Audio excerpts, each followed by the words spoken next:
인도라는 땅은 역사가 기록으로만 남아있는 곳이 아니다. 이곳의 역사는 돌 속에 새겨져 있고 침묵 속에서 오늘날까지 이어져 내려온다. 수천 년의 시간 동안 무너졌어야 할 수많은 사원들이 여전히 그 자리에 서 있으며 단순한 신앙의 상징을 넘어 하나의 거대한 질문으로 남아있다. 과연 고대의 인간은 우리가 상상하는 것보다 훨씬 더 많은 것을 알고 있었던 것일까? 고대 인도의 사원들을 처음 마주한 사람들은 흔히 경외심부터 느낀다. 거대한 규모, 정교한 조각, 그리고 시간이 남긴 흔적에도 불구하고 거의 변형되지 않은 구조. 그러나 경외심이 가라앉고 분석이 시작되는 순간 이야기는 전혀 다른 방향으로 흘러간다. 현대공학의 기준으로 측정했을 때 이 사원들은 단순한 종교 건축물로 설명되기에는 지나치게 많은 의문을 품고 있기 때문이다. 문제는 규모만이 아니다. 수십 톤에서 수백 톤에 이르는 거대한 석재들이 어떻게 채석되었는지, 어떻게 운반되었는지, 그리고 어떤 방식으로 정확한 위치에 배치되었는지에 대한 명확한 기록은 존재하지 않는다. 고대 인도에는 철제 크레인도 없었고 현대식 도르래 시스템도 없었으며 우리가 알고 있는 형태의 기계 장비 역시 발견되지 않았다. 그럼에도 불구하고 이 구조물들은 오늘날의 건축 기준으로 보아도 극도로 정밀하다. 더 놀라운 점은 이 사원들이 단순히 세워진 것이 아니라 천체의 움직임과 정교하게 연관되어 있다는 사실이다. 태양의 위치, 계절의 변화, 춘분과 추분의 각도까지 고려된 설계는 우연이라고 치부하기에는 지나치게 정확하다. 망원경도, 위성도, 컴퓨터도 없던 시대에 이러한 계산이 가능했을까? 만약 가능했다면 그들은 어떤 지식을 바탕으로 하늘을 읽고 돌에 그 결과를 새겨 넣었을까? 고고학자들과 과학자들은 오랫동안 이 질문에 답하려 했다. 일부는 뛰어난 장인, 정신과 수많은 노동력의 결과라고 설명한다. 그러나 수치와 물리법칙을 대입해보면 이러한 설명은 종종 한계에 부딪힌다. 인간의 힘만으로는 설명되지 않는 무게, 단순한 손도구로는 구현하기 어려운 정밀도, 그리고 수백 년이 지나도 흔들리지 않는 구조적 안정성은 여전히 풀리지 않은 문제로 남아있다. 이 이야기의 출발점은 바로 여기다. 신화와 전설을 믿기 전에 우리는 먼저 돌 그 자체를 바라본다. 감정이 아니라 수치로, 상상이 아니라 증거로 접근할 때 고대 인도의 사원들은 새로운 얼굴을 드러낸다. 그것은 믿음의 산물이 아니라 어떤 형태로든 체계화된 지식의 결과처럼 보인다. 그리고 이제 그 질문은 하나의 사원에서 시작된다. 1000년 전, 현대적 장비가 전혀 존재하지 않던 시대에 인간이 중력 그 자체에 도전한 장소. 수십 미터 높이 위에 올려진 하나의 거대한 돌이 지금까지도 자리를 지키고 있는 곳. 다음 이야기는 바로 그 사원에서 시작된다. 중력에 도전한 돌, 브리하디슈아라 사원. 11세기 초 인도 남부 타밀 나두의 평야 한가운데에 하나의 사원이 세워졌다. 오늘날 브리하디슈아라 사원이라 불리는 이 건축물은 처음부터 사람들의 시선을 압도한다. 그러나 진정한 의문은 멀리서 보이는 거대한 탑이 아니라 그 정상에 얹힌 하나의 돌에서 시작된다. 약 80톤에 달하는 거대한 화강감 덩어리. 현대의 기준으로 보아도 결코 가볍지 않은 무게다. 이 사원이 건설되던 시기, 인도에는 강력한 제국이 존재했다. 촐라 왕조, 그리고 그 정점에 서 있던 라자 촐라 왕. 그는 종교적 신앙과 정치적 권위를 동시에 드러내기 위해 전례 없는 규모의 사원을 명령했다. 기록에 따르면 수많은 장인과 노동자가 동원되었고 사원은 단기간에 완성되었다. 하지만 기록은 거기까지다. 가장 중요한 질문, 즉 이 거대한 돌이 어떻게 사원의 꼭대기에 올라갔는지에 대해서는 아무 말도 하지 않는다. 브리하디슈아라 사원의 탑은 약 66m 높이에 이른다. 오늘날이라면 대형 크레인과 철제 구조물, 정밀한 계산 장비가 동원되어야 가능한 작업이다. 그러나 11세기에는 그러한 기술이 존재하지 않았다.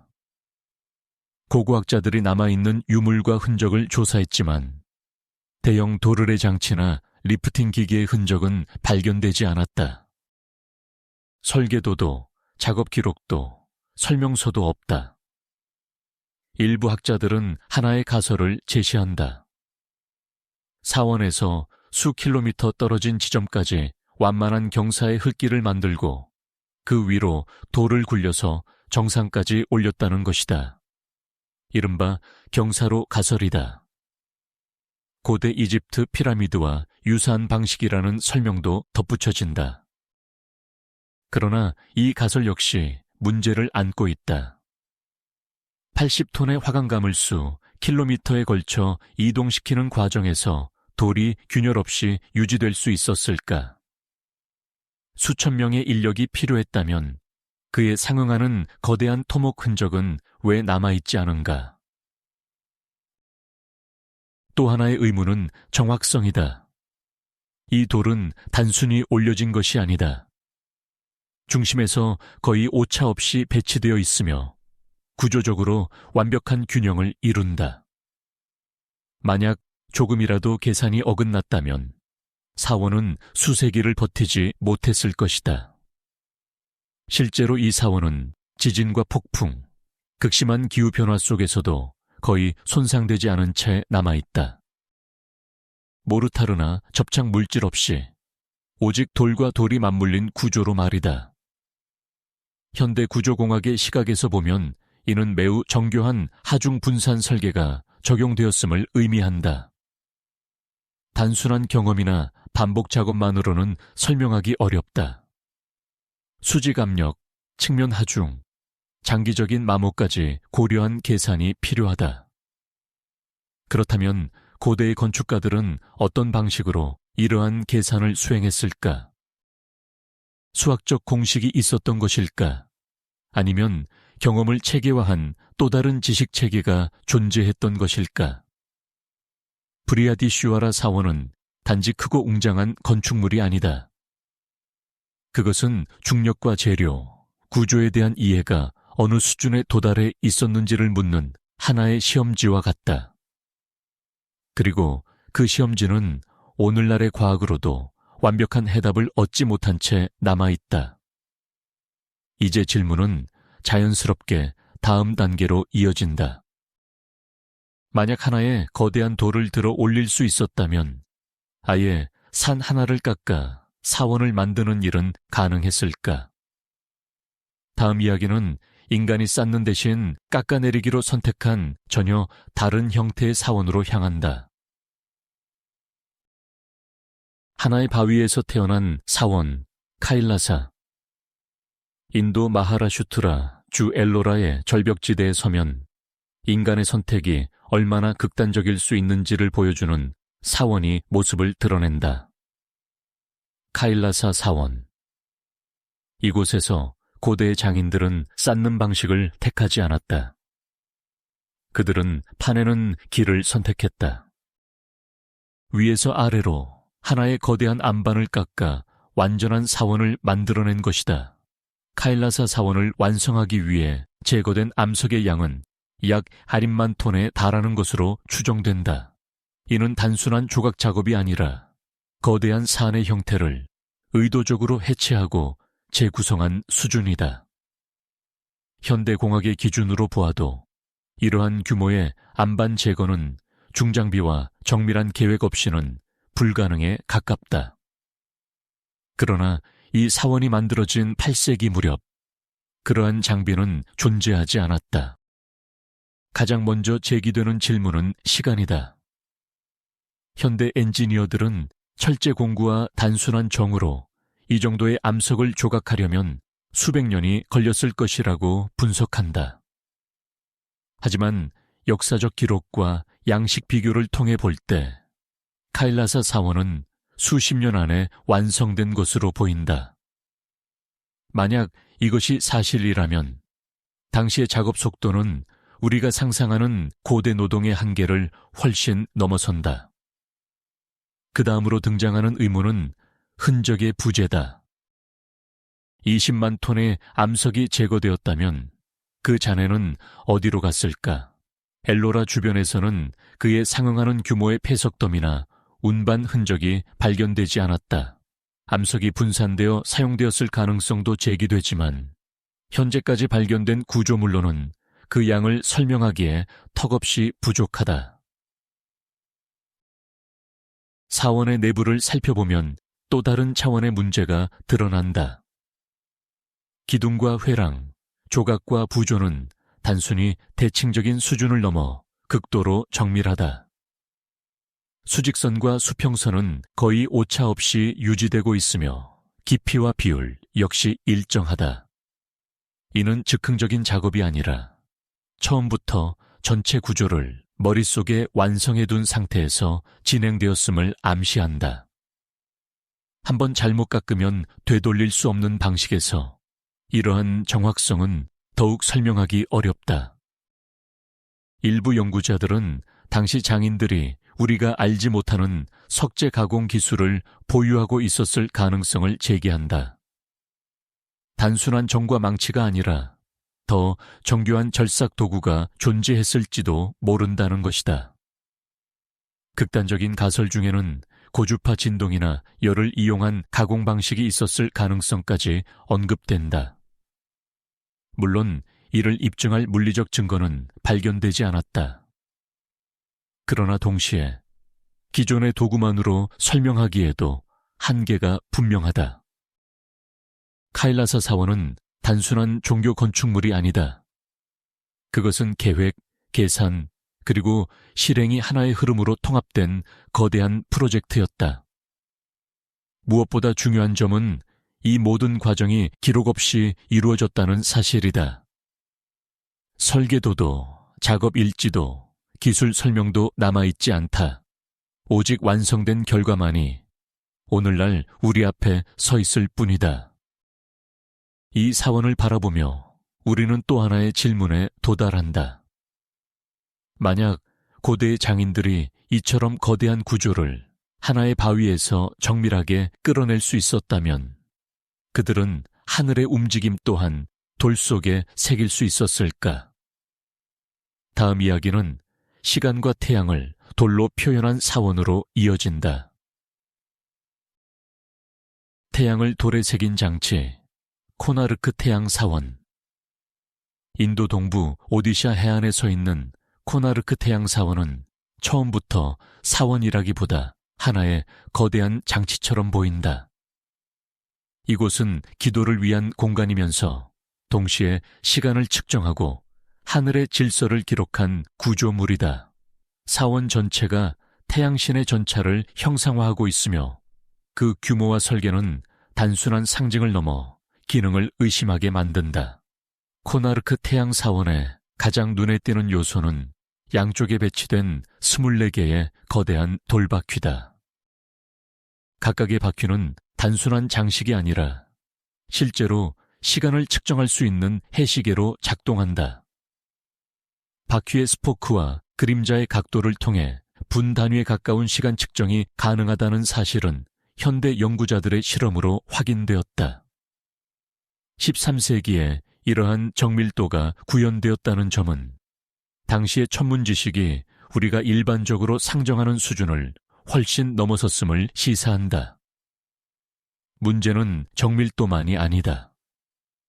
사원의 배치와 방향은 태양의 이동 경로와 밀접하게 연관되어 있다.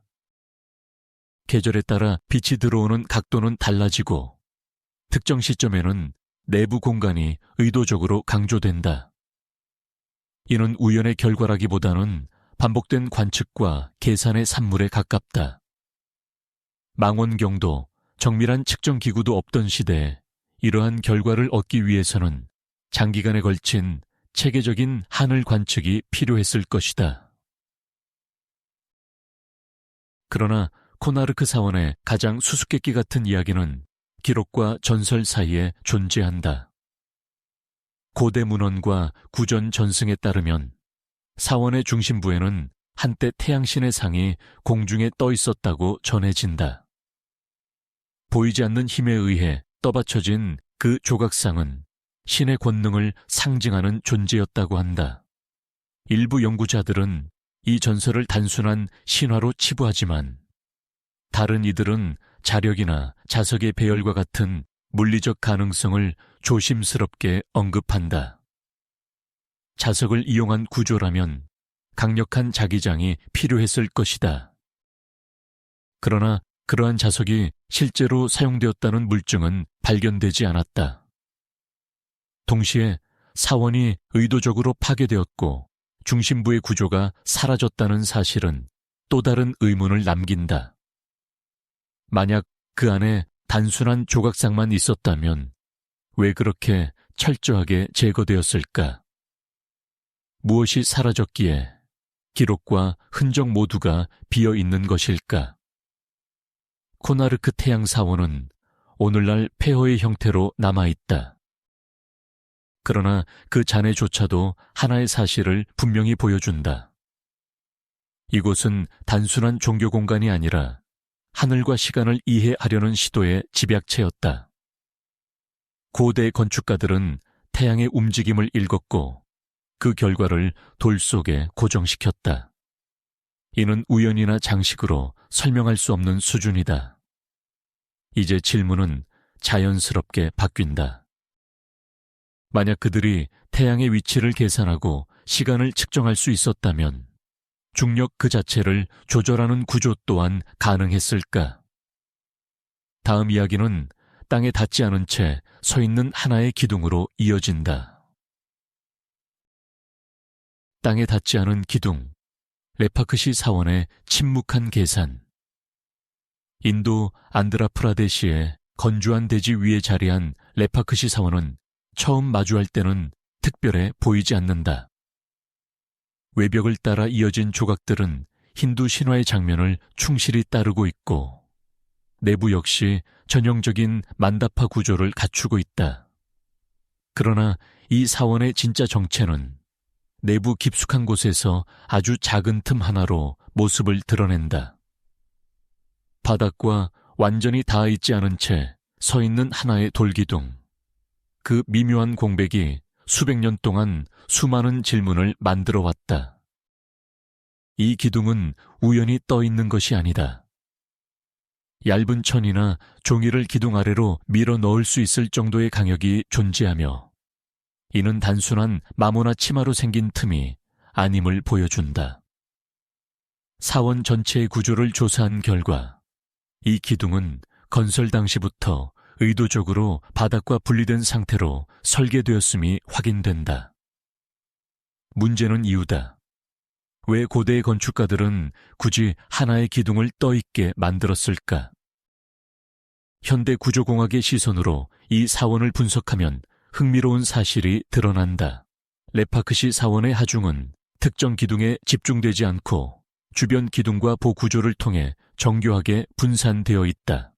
떠있는 기둥은 시각적으로는 중심에 가까워 보이지만 실제 하중 전달 경로에서는 거의 역할을 하지 않는다. 이는 고대의 장인들이 하중의 흐름과 구조적 중요도를 정확히 이해하고 있었음을 의미한다. 일부 엔지니어들은 이 기둥을 일종의 실험적 구조 요소로 해석한다. 지진이나 집안 진동이 발생했을 때 모든 기둥이 동시에 하중을 받지 않도록 설계된 일종의 완충 장치였을 가능성이다. 실제로 인도 남부 지역은 역사적으로 지진 활동이 잦았으며 이러한 환경 속에서 구조적 안정성을 확보하는 것은 매우 중요한 문제였다. 그러나 이러한 개념은 근대 구조공학에서야 체계적으로 정리된 이론이다. 16세기의 장인들이 이를 경험적으로 이해하고 적용했다는 점은 쉽게 설명되지 않는다. 또 다른 해석은 이 기둥이 단순한 구조물이 아니라 의도적으로 지식을 드러내기 위한 장치였다는 관점이다. 사원을 찾는 이들이 이 기둥을 발견하고 의문을 품게 되는 순간, 건축은 더 이상 단순한 종교 공간이 아니라 질문을 던지는 매체가 된다. 이는 고대 건축이 단순히 신을 모시는 장소가 아니라 지식과 이해를 은밀하게 드러내는 수단이었을 가능성을 시사한다. 여기서 주목해야 할 점은 정밀도다. 이 기둥은 떠 있지만 흔들리지 않는다. 수백 년 동안 사람들의 발걸음과 진동, 기후 변화에도 불구하고 구조적 변화가 거의 없다. 이는 단순한 상징이나 장식으로는 설명할 수 없는 수준의 계산이 개입되었음을 의미한다. 기둥의 위치, 높이, 주변 구조와의 관계가 완벽하게 조율되지 않았다면 이 미세한 균형은 오래전에 무너졌을 것이다. 레파크시 사원에 매달린 기둥은 크지도 화려하지도 않다. 그러나 이 작은 공백은 고대 인도의 건축이 얼마나 깊은 이해 위에 세워졌는지를 조용히 증언한다. 돌을 쌓는 기술뿐 아니라 돌을 어디에서 지탱하지 않아도 되는지를 아는 지식. 그 판단은 감각이 아니라 계산에 가까웠다. 그리고 이 기둥은 하나의 질문을 남긴다. 만약 고대의 장인들이 보이지 않는 하중과 균형을 이렇게까지 정밀하게 다룰 수 있었다면 눈에 보이지 않는 또 다른 요소, 예를 들어 빛이나 그림자 역시 의도적으로 조형할 수 있지 않았을까? 다음 이야기는 어둠 속에서 거꾸로 모습을 드러내는 사원의 비밀로 이어진다. 어둠 속에서 거꾸로 드러나는 탑, 비루팍샤 사원의 빛의 계산. 카르나타카 주 한피 유적지의 중심에 자리한 비루팍샤 사원은 외형만 놓고 보면 수많은 고대 힌두 사원 가운데 하나처럼 보인다. 높은 고풀함과 두터운 석벽, 그리고 내부로 이어지는 긴 회랑은 전형적인 남인도 사원의 양식을 따른다. 그러나 이 사원의 진정한 특징은 화려한 외부가 아니라 빛이 거의 닿지 않는 내부 깊숙한 공간에서 모습을 드러낸다. 사원 안쪽에 좁고 어두운 통로 끝에 서면 벽면 위에 하나의 형상이 나타난다. 외부에 우뚝 서 있는 거대한 고풀함이 크기는 줄어든 채 완벽히 거꾸로 뒤집혀 투영되어 있는 것이다. 이 현상은 순간적으로 사라졌다가 나타나는 착시가 아니다. 일정한 시간대가 되면 반복적으로 관찰되며 위치와 형태 역시 거의 변하지 않는다. 이는 우연한 반사나 균열로 생긴 현상이 아니라 구조 그 자체에서 비롯된 결과임을 의미한다. 현대 물리학에서는 이 현상을 피놀 카메라 효과로 설명한다.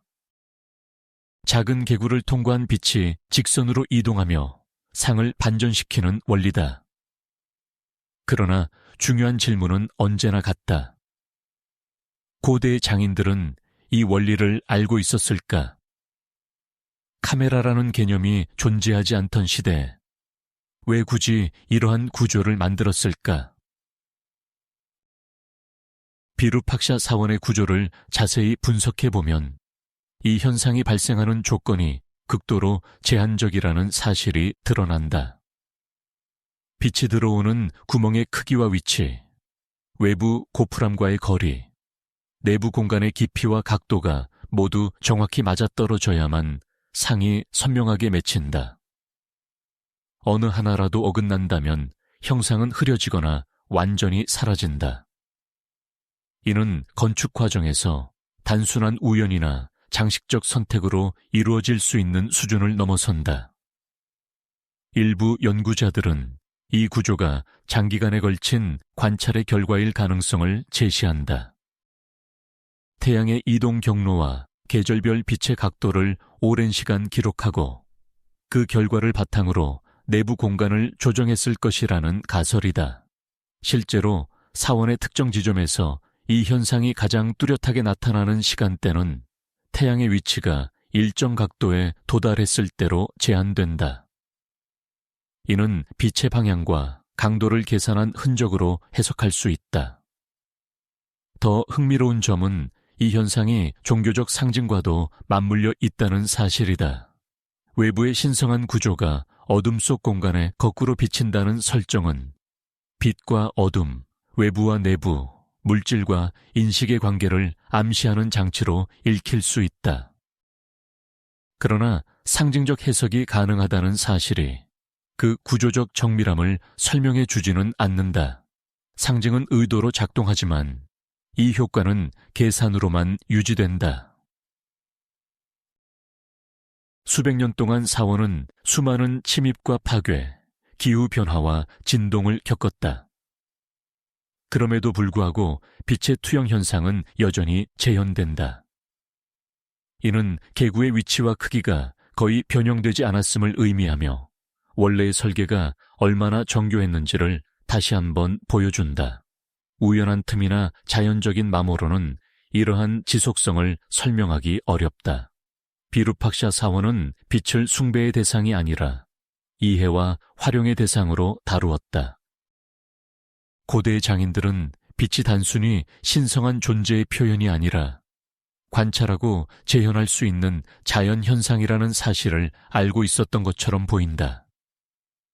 그리고 그 인식은 오늘날에도 유효한 물리 법칙 위에 정확히 놓여 있다. 이 사원이 남긴 질문은 분명하다. 만약 고대의 건축가들이 눈에 보이지 않는 빛의 경로를 이처럼 정밀하게 계산할 수 있었다면 인간의 손끝이 허용하는 한계를 넘어서는 조형 또한 가능했을까?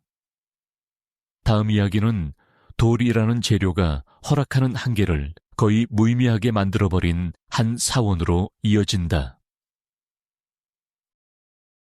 손끝에 한계를 지운 돌, 첸나케냐바 사원의 극한 정밀.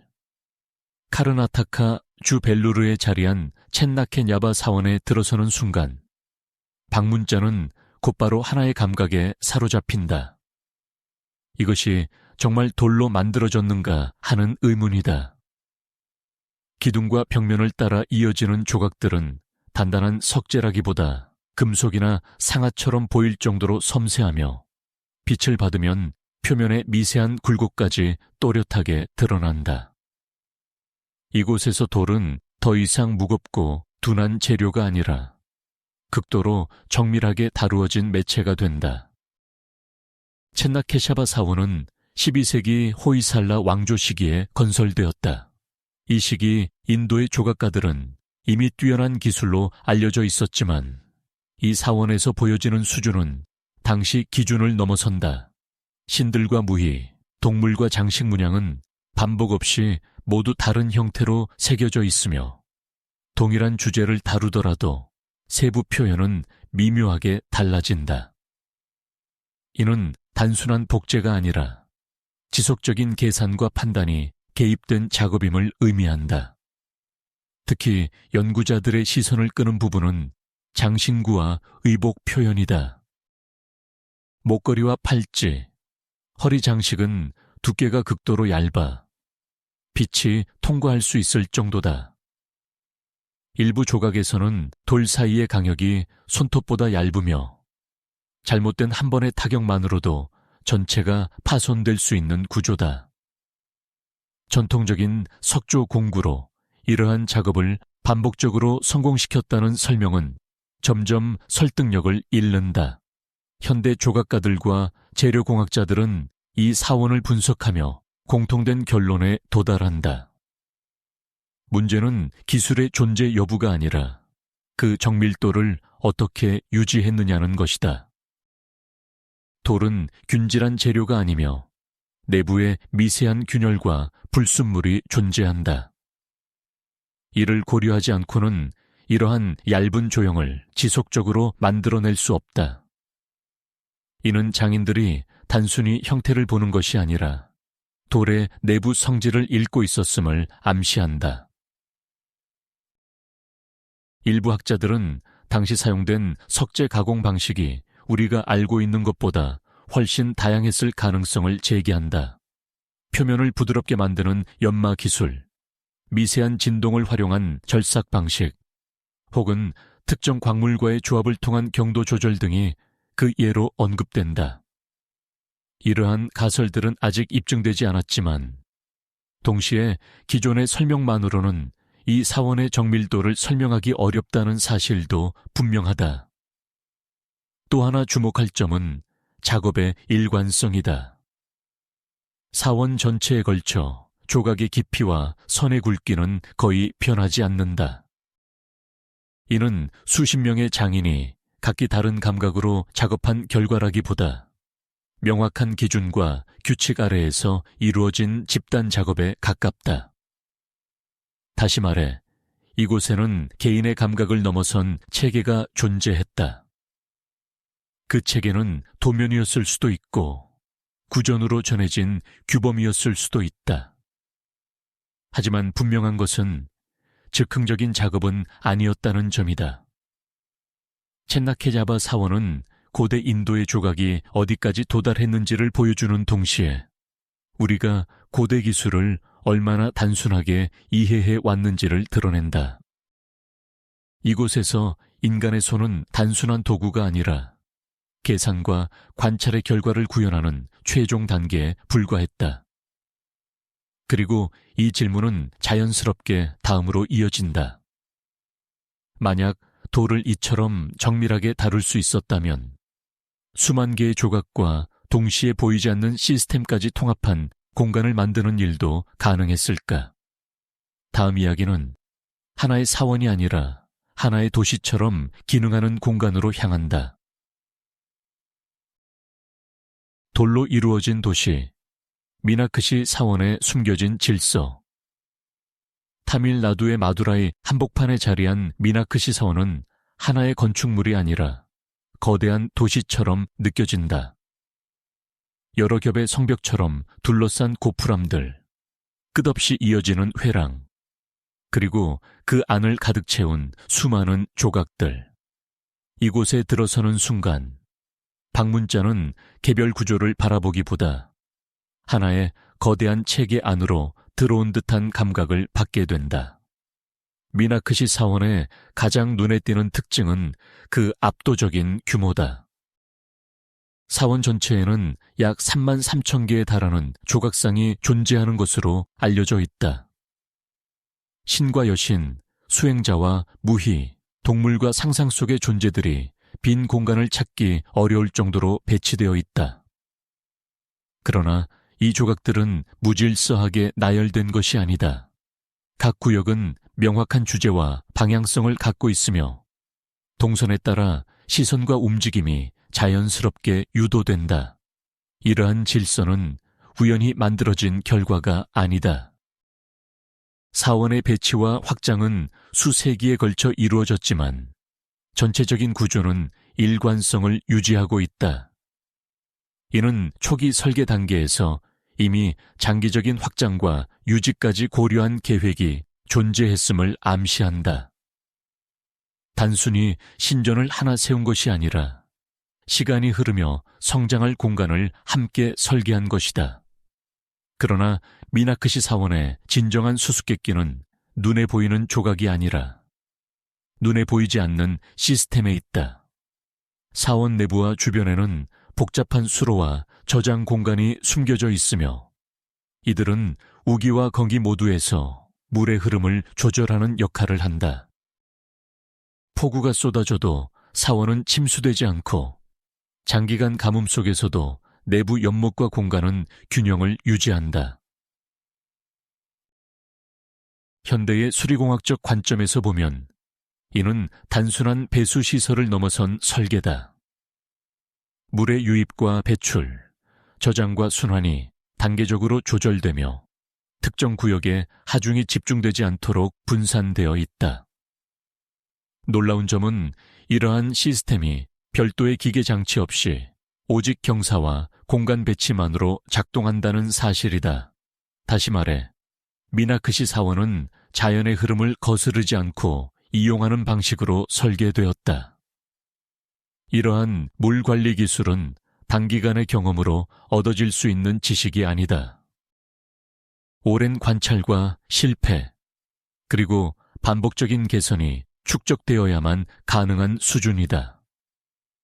사원의 건설자들은 단지 돌을 쌓는 데 그치지 않고 땅의 성질과 물의 움직임까지 이해하려 했던 것으로 보인다. 이는 종교적 공간이면서 동시에 생활과 환경을 고려한 복합 시스템이었다. 미나크시 사원은 고대 인도의 건축이 얼마나 통합적인 사고 위에 놓여 있었는지를 보여준다.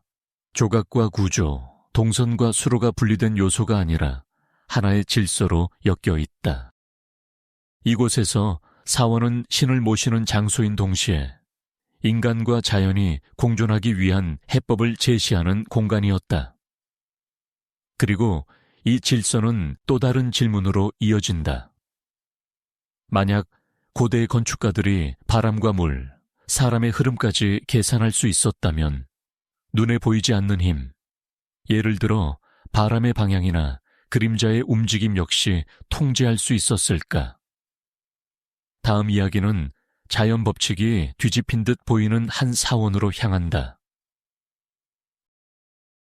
바람이 거슬러 흐르고 그림자가 사라지는 구조, 자간나트 사원의 숨은 계산. 오디샤 주프리의 중심부에 자리한 자간나트 사원은 수세기 동안 인도의 신앙과 의례를 지탱해 온 장소다. 그러나 이 사원을 둘러싼 이야기는 종교적 의미에서 멈추지 않는다. 이곳에서는 가장 기본적인 자연 현상인 바람과 빛이 우리가 익숙하게 알고 있는 방식과는 다른 모습을 보인다. 그리고 그 차이는 우연으로 넘기기에는 지나치게 일관적이다. 사원의 정상에는 항상 하나의 깃발이 걸려 있다. 이 깃발은 단순한 장식물이 아니라 자간나트 사원의 상징 중 하나다. 흥미로운 점은 이 깃발이 언제나 바람이 불어오는 방향과 반대로 나부낀다는 사실이다. 해안과 가까운 프리 지역은 계절풍의 영향을 강하게 받으며 바람의 방향과 세기가 비교적 뚜렷하게 나타난다. 그럼에도 불구하고 사원의 깃발은 주변 환경과 다른 움직임을 보인다. 이 현상을 설명하기 위해 가장 먼저 제시되는 것은 공기의 흐름에 대한 해석이다. 거대한 탑 구조와 주변 건물들이 바람을 분리하고 굴절시켜 국지적인 역류를 만들어낸다는 것이다. 실제로 대형 구조물 주변에서는 복잡한 난류와 압력 차이가 형성될 수 있다. 그러나 자간나트 사원의 경우 이러한 역류가 특정 방향이나 시간에 국한되지 않고 지속적으로 관찰된다는 점에서 일반적인 공기역학 설명을 넘어선다. 더 흥미로운 점은 깃발 자체의 위치와 높이다. 깃발은 사원의 가장 높은 지점에 설치되어 있으며 주변 구조물에 직접적인 영향을 받기 어려운 위치다. 그럼에도 불구하고 깃발은 마치 별도의 공기 흐름에 놓여 있는 것처럼 움직인다. 이는 사원의 전체 형상과 표면, 그리고 내부 공간까지 포함한 복합적인 설계가 공기의 흐름을 재구성하고 있음을 암시한다. 자간나트 사원의 또 다른 수수께끼는 그림자의 부재다. 일반적으로 거대한 도명 구조물은 태양의 위치에 따라 명확한 그림자를 들이운다. 그러나 이 사원의 돔은 하루 중 어느 시간에도 뚜렷한 그림자를 바닥에 남기지 않는 것으로 알려져 있다. 그림자가 완전히 사라진다기보다는 특정한 형태로 집중되지 않고 흐릿하게 분산되는 것이다. 광학적 관점에서 볼 때 이는 돔의 곡률과 표면 처리, 그리고 주변 구조물의 배치가 복합적으로 작용한 결과일 가능성이 있다. 빛이 한 방향으로 집중되지 않고 여러 각도로 반사되면 명확한 그림자는 형성되지 않는다. 그러나 이러한 효과를 의도적으로 구현하기 위해서는 태양의 이동 경로와 반사 각도에 대한 깊은 이해가 필요하다. 단순한 미적 선택만으로는 설명되지 않는 수준이다. 주목해야 할 점은 이러한 현상들이 사원의 구조적 안정성과 직접적인 연관이 없다는 사실이다. 깃발의 방향이나 그림자의 형태는 사원을 지탱하는 데 필수적인 요소가 아니다. 그럼에도 불구하고 이러한 특징이 반복적으로 관찰된다면 이는 의도된 결과일 가능성을 배제하기 어렵다. 다시 말해, 자간나트 사원은 자연 현상을 숨기기보다 오히려 드러내 보이기 위해 설계된 구조일지도 모른다. 고대 건축가들이 바람과 빛을 통제하려 했다는 가정은 과감하게 들릴 수 있다. 그러나 지금까지 살펴본 여러 사원들처럼 이곳에서도 자연 법칙은 무시되지 않는다. 오히려 철저히 관찰되고 계산된 후 돌 속에 고정된 형태로 구현된 듯 보인다. 자간나트 사원은 자연을 거스르는 장소가 아니라 자연을 읽고 재배치한 결과일지도 모른다. 이 사원이 던지는 질문은 분명하다. 만약 고대의 장인들이 하늘의 빛과 공기의 흐름까지 이해하고 있었다면 땅과 바다의 경계 또한 그들의 계산 안에 있었을까? 다음 이야기는 오랫동안 전설로만 전해졌던 바다에 잠긴 사원들의 흔적이 모습을 드러낸 장소로 향한다. 바다에 잠긴 기억, 쇼오 사원과 사라진 6개의 신전, 타밀나두의 해안선을 따라 내려가다 보면 육지와 바다가 맞닿는 경계 위에 홀로 서 있는 사원이 모습을 드러낸다. 쇼오 사원. 이름 그대로 바다의 가장자리에 세워진 이 사원은 파도와 바람을 견디며 수세기 동안 같은 자리를 지켜왔다. 그러나 이곳이 특별한 이유는 지금 눈에 보이는 한 채의 사원 때문이 아니라 이미 사라졌다고 전해지는 6개의 사원에 대한 이야기 때문이다. 오랫동안 이 전설은 단순한 신화로 취급되어 왔다. 바다에 삼켜진 사원들, 7개의 신전이 해안을 따라 늘어서 있었다는 이야기는 종교적 상징이나 과장된 민담으로 여겨졌다. 고고학적 증거가 없었기 때문이다. 그러나 2004년 인도양을 강타한 대지진과 쓰나미는 이 오래된 전설을 다시 불러냈다. 쓰나미가 지나간 직후 일시적으로 물이 빠져나간 해안선 아래에서 석조 구조물들이 모습을 드러냈다. 그 형태는 자연적인 안방과는 분명히 달랐다. 직선으로 다듬어진 면, 규칙적인 강역, 그리고 인위적으로 배열된 듯한 돌들. 이 구조물들은 쇼오 사원과 유사한 건축 양식을 보여주었고 전설 속의 6개 사원이 단순한 이야기가 아닐 가능성을 제기했다. 문제는 시기다. 쇼오 사원은 팔라바 왕조 시기에 건설된 것으로 알려져 있다. 만약 그 이전 혹은 동시대의 여러 사원이 해안선을 따라 존재했다면 이는 해수면 변화나 지각 변동에 대한 이해가 전제되어야 한다. 바닷가에 사원을 짓는다는 것은 침식과 침수의 위험을 감수해야 하는 선택이기 때문이다. 그럼에도 불구하고 이들은 그러한 장소를 선택했고 그중 하나는 지금까지도 남아있다. 해양 고고학자들은 이 지역의 해저를 조사하며 인공 구조물로 보이는 흔적들을 다수 확인했다. 아직 완전한 발굴이 이루어지지는 않았지만 배열과 형태는 자연적으로 형성된 지형과는 거리가 있다. 이는 고대의 건축가들이 해안선의 변화를 예측하거나 최소한 장기적인 지질 변화를 인식하고 있었을 가능성을 시사한다. 쇼어 사원은 단지 바다를 마주한 사원이 아니다. 그것은 인간이 자연과 대립하기보다는 그 변화 속에 자신들의 구조를 남기려 했던 시도의 흔적처럼 보인다. 파도는 사원을 침식했지만 완전히 지워내지는 못했다. 오히려 그 흔적은 사라진 6개의 사원이 실제로 존재했을지도 모른다는 가능성을 더욱 선명하게 만든다. 이 사원이 던지는 질문은 이전과 다르다. 지금까지의 사원들이 돌과 빛, 바람과 중력을 다루었다면 쇼어 사원은 시간 그 자체와 마주하고 있다. 땅이 잠기고 드러나는 과정을 고대 사람들은 어디까지 예상했을까? 그들은 바다가 모든 것을 삼킬 것이라는 사실을 알고 있었을까? 아니면 그 위험을 감수할 만큼 다른 목적이 있었을까? 쇼어 사원 앞에 서면 눈에 보이는 것은 하나의 건축물 뿐이다. 그러나 바다 아래에는 아직 모습을 드러내지 않은 이야기들이 잠들어 있을지도 모른다.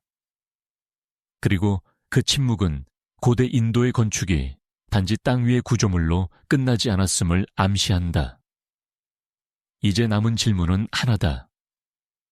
만약 고대의 건축가들이 돌과 자연, 그리고 시간까지 계산에 넣을 수 있었다면 그들이 남긴 가장 깊은 비밀은 어디에 봉인되어 있을까? 다음 이야기는 열려서는 안 된다고 전해지는 하나의 문으로 이어진다. 열려서는 안 된 문, 그리고 고대 지식의 침묵. 케랄라의 한 사원 지하에는 오랫동안 인간의 손이 닿지 않은 공간이 존재한다. 파드마나 바수아미 사원. 겉으로 보기에는 수많은 고대 서원 중 하나에 불과하지만 이곳은 단 하나의 문 때문에 전 세계의 시선을 끌었다. 문은 존재하지만 여는 방법은 남아있지 않다. 자물쇠도 경첩도 명확한 구조도 없이 봉인된 공간. 그것이 바로 아직까지 열리지 않은 금고, 이른바 볼트피다. 2011년 사원의 여러 지하 금고가 공식적으로 개방되었을 때 그 안에서 발견된 것은 상상을 넘어서는 양의 금과 보석이었다. 수세기에 걸쳐 축적된 보물들은 사원의 부와 영향력을 단숨에 증명했다. 그러나 그 모든 발견 속에서도 단 하나의 공간만은 그대로 남겨졌다. 볼트 B. 이 문 앞에서 모든 시도는 멈췄다. 이 문이 특별한 이유는 단순히 부의 규모 때문이 아니다. 다른 금고들과 달리 이 문에는 열기 위한 물리적 장치가 보이지 않는다. 대신 고대 문양과 상징이 새겨져 있으며 전통적으로는 나가 반다함이라 불리는 의식으로만 열 수 있다고 전해진다. 특정한 주문과 음성, 그리고 정확한 순서가 필요하다는 전승이다. 과학적 관점에서 보면 믿기 어려운 이야기다. 그러나 동시에 왜 이 문만 유독 손대지 못했는지에 대한 설명도 부족하다. 여기서 중요한 것은 사실 여부가 아니라 선택이다. 사람들은 이 문을 열 수 있었음에도 불구하고 열지 않기로 결정했다. 법적 판단과 종교적 고려, 그리고 설명되지 않는 사건들이 그 결정을 뒷받침했다. 이는 고대의 건축이 단순히 기술의 집합체가 아니라 지식의 경계를 설정하는 도구였음을 암시한다. 무엇을 보여주고 무엇을 숨길 것인가에 대한 판단이 구조 속에 포함되어 있었던 것이다. 지금까지 살펴본 사원들은 서로 다른 방식으로 같은 질문을 던져왔다. 어떻게 이런 구조가 가능했는가? 중력을 계산한 돌, 빛을 뒤집은 공간, 바람을 재배치한 탑, 물과 시간을 함께 설계한 도시. 이 모든 것은 우연의 결과라기보다 장기간에 걸쳐 축적된 관찰과 계산의 흔적으로 보인다. 고대 장인들은 자연을 숭배했지만 동시에 그것을 분석하고 이해하려 했다. 그렇다면 왜 그 지식은 사라졌을까? 문헌으로 남지 않았고 기술로 계승되지 않았으며 오직 결과물만이 남아있다. 이는 파괴 때문일 수도 있고 의도적인 단절일 수도 있다. 혹은 그 지식이 너무 특정한 환경과 맥락에 의존했기 때문에 시대가 바뀌며 함께 사라졌을지도 모른다. 파드마나바스와미 사원에 닫힌 문은 하나의 상징처럼 남아있다. 그것은 아직 밝혀지지 않은 보물이 아니라 아직 질문되지 않은 지식을 의미하는지도 모른다. 고대의 사람들은 모든 것을 남기지 않았다. 어떤 것은 돌 속에 숨겼고 어떤 것은 전승으로만 남겼으며 어떤 것은 의도적으로 침묵 속에 봉인했다.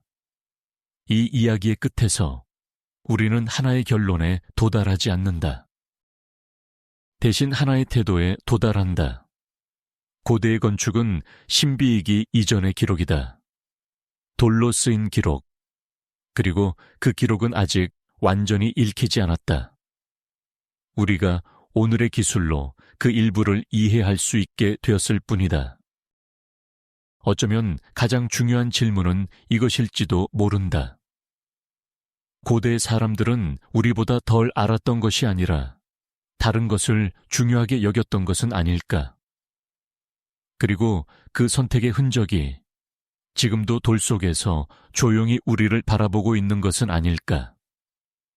이 침묵 앞에서 인간은 다시 질문하게 된다. 우리는 과연 과거를 이해하고 있는가? 아니면 단지 해석하고 있다고 믿고 있는가? 그리고 그 질문이 남아있는 한 고대의 사원들은 여전히 이야기를 끝내지 않는다.